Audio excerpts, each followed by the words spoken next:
ప్రభునందు ప్రియులైన మీ అందరికీ సర్వశుభాలు. ఈరోజు బైబిల్లో ప్రత్యేకించబడిన ఒక ఆదర్శ కుటుంబం గురించి నేర్చుకుందాం. అపోస్తుల కార్యములు 18వ అధ్యాయం 1వ వచనం.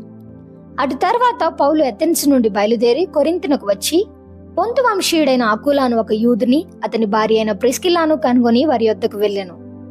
యూదులందరూ రోమా విడిచి వెళ్లిపోవలెనని క్లౌదియా చక్రవర్తి ఆజ్ఞాపించినందున వారు ఇటలీ నుండి క్రొత్తగా వచ్చిన వారు వృత్తికి డేరాలు కుట్టువారు. పౌలు అదే వృత్తి గలవాడు గనుక వారితో కాపురముండెను. వారు కలిసి పని చేయుచుండిరి. భార్యాభర్తలు ఇద్దరు సమాన స్థాయి భక్తి గల కుటుంబాలు బైబిల్లో చాలా తక్కువ. మంచి కుటుంబాల్లోకి నోవాహు కుటుంబం వస్తోంది. నోవాహు భార్య గురించి ప్రత్యేకంగా చెప్పకపోయినా కుటుంబం అంతా రక్షించబడ్డట్లు పేర్కొనబడింది. మోషే పాత నిబంధనలో గొప్ప నాయకుడు. ఆయన భార్య గురించి మనకేమీ తెలియదు. యోబు గొప్పవాడు. ఆయన భార్య భర్తకు కలిగిన సమస్యలు తట్టుకోలేని వ్యక్తి. దేవుణ్ణి దూషించి చచ్చిపోంది. దావీదు గొప్ప భక్తుడు. తన భార్యల గురించి మనకి విపులంగా తెలియదు. సొలొమోను గొప్ప భక్తుడే. యెరూషలేములో పెద్ద మందిరం కట్టించాడు. అనేక మంది భార్యలు. చివరికి తన భార్యల వల్ల విగ్రహారాధికుడైపోయాడు. హన్నా గొప్ప ప్రార్థనాపరురాలు. భర్త అయిన ఎల్కానా గురించి ఎక్కువ తెలీదు. క్రొత్త నిబంధనలో జకరియా ఎలిజబెత్లు భక్తిలో సమాన స్థాయి గలవారు. ఇక మన ధ్యానంలోనికి వస్తే అకులా ప్రిస్కిల్లాలు ఇద్దరు విశ్వాసులే. భక్తిలో ఒకరికొకరు తీసిపోరు. భార్యాభర్తలు ఇద్దరు పక్కా విశ్వాసులైతే ఆ కుటుంబం ఎంత రమణీయం. ఒక ఆయన ఇలా అన్నారు, a godly family speaks truth. ఒక దైవిక కుటుంబం సత్యమే మాట్లాడుతుంది. A godly family shows unconditional love. ఒక దైవిక కుటుంబం షరతులు లేని ప్రేమ చూపిస్తుంది. A godly family stays humble. ఒక దైవిక కుటుంబం దీనులుగా ఉంటుంది. A godly family is united. ఒక దైవిక కుటుంబం ఐక్యతగా ఉంటుంది. A godly family forgives. ఒక దైవిక కుటుంబం క్షమిస్తుంది. A godly family serves the Lord together. ఒక దైవిక కుటుంబం కలిసి దేవుణ్ణి సేవిస్తుంది.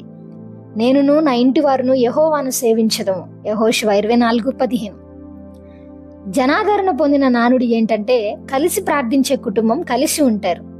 ఏ family that prays together stays together. This is a popular saying. కుటుంబంగా కలిసి దేవుని ముఖ సన్నిధిని చూస్తే దేవుణ్ణి సంతోషపెట్టగలం. ఇలాంటి కుటుంబాలలో ఎంత ఆనందం. అకుల ప్రిస్కిల్లాల భక్తి తూకం వేస్తే ఇద్దరూ సమానంగా ఉంటారు. అకుల అంటే గరుడ పక్షి అని, ప్రిస్కిల్లా అంటే చిన్నది లేదా చిట్టి అని అర్థం. వీరిరువురు రోమా పట్టణంలో అపోస్తలుడైన పౌలు ద్వారా సువార్త విని దేవుని నమ్ముకున్నారు. వీరి గురించి బైబిల్లో 6 సార్లు ప్రస్తావించబడింది. అకుల పేరు 2 సార్లు ముందుంటే ప్రిస్కిల్లా పేరు 4 సార్లు ముందుంది. పేరు ముందుంటే ఎక్కువ, తర్వాత ఉంటే తక్కువ అని కాదు. ఈ దంపతులిద్దరూ భక్తి విషయంలో సమానం అని గ్రహించాలి. కొన్ని కుటుంబాలలో భర్తలు తెలివైన వారుగా ఉంటారు. మరికొన్ని కుటుంబాల్లో భార్యలు తెలివైన వారుగా ఉంటారు. అన్ని విషయాల్లో నా మాటే వినాలి, నేనే శిరస్సుని అని భర్త అనుకున్నా, నా భర్త కంటే నేనే తెలివైన దాన్ని, నా మాటే నెగ్గాలి అని భార్య అనుకున్న తప్ప. దంపతులు ఎవరంటే ఇద్దరూ ఒకే అభిప్రాయాలు ఇష్టాలు కలిగి ఉండటం వలన ఆనందంగా ఉండడం కాదు. వేర్వేరు ఇష్టాలు అభిరుచులు ఉండి కూడా అర్థం చేసుకొని కలిసి ఉండడం. నేటి క్రైస్తవ కుటుంబాలలో కూడా అసంతృప్తితో బ్రతుకుతూ సమాజం కోసం, పరువు కోసం, పిల్లల కోసం అవకాశం లేక బయటకు రాలేక బ్రతుకుతున్న వారు లేకపోలేదు. భౌతిక జ్ఞానంతో కాపురాలను నెట్టుకొస్తున్నారు. పెళ్ళి అయిపోయింది కదా, ఇక చేసేదేముందులే అనుకుంటున్నారు. మా పాఠకుల్లో అనేకులు గొప్పవారని నా అభిప్రాయం.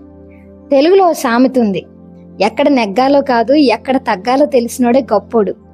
భార్య ఒక మెట్టు తగ్గితే బాగుండని భర్త, భర్త ఒక మెట్టు తగ్గితే బాగుండని భార్య సహజంగా అనుకుంటారు. భర్తలో భార్య లేక భార్యలో భర్త గొప్ప విలువలను చూసిన వాళ్ళే గొప్పవాళ్ళు. నా భాగస్వామి నా ప్రక్కనే ఉంటే కొండలనైనా ఎక్కుతాను అనే నమ్మకం ఇరువురికి కలగాలి. నా ప్రక్కనుంటే చాలు అంతులేని ధైర్యం, కావలసినంత భద్రత ఉన్నట్లు అనిపిస్తే అదే గొప్పతనం. పగలు సూర్యుడు, రాత్రి చంద్రుడు. ఎవరి బాధ్యతలను వారిని నిర్వర్తిస్తుంటారు. అంతే తప్ప ఎవరు గొప్ప అని సూర్యచంద్రుడు తగులాడుకోరు. సూర్యుడు వెలుగులు పంచుతాడు, చంద్రుడు చందమామ వెన్నెలు ప్రసాదిస్తాడు. ఈ 2 కరువైనప్పుడు మానవాళి చీకట్లో మగ్గుతుంది. ప్రకృతి సమతుల్యత దెబ్బతింటుంది.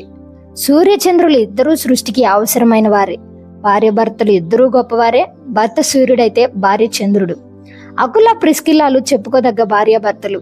ఆమె తన భర్తను మించి సేవ చేసింది. ఒక ప్రశ్న మీ ముందుంచుతున్నాను.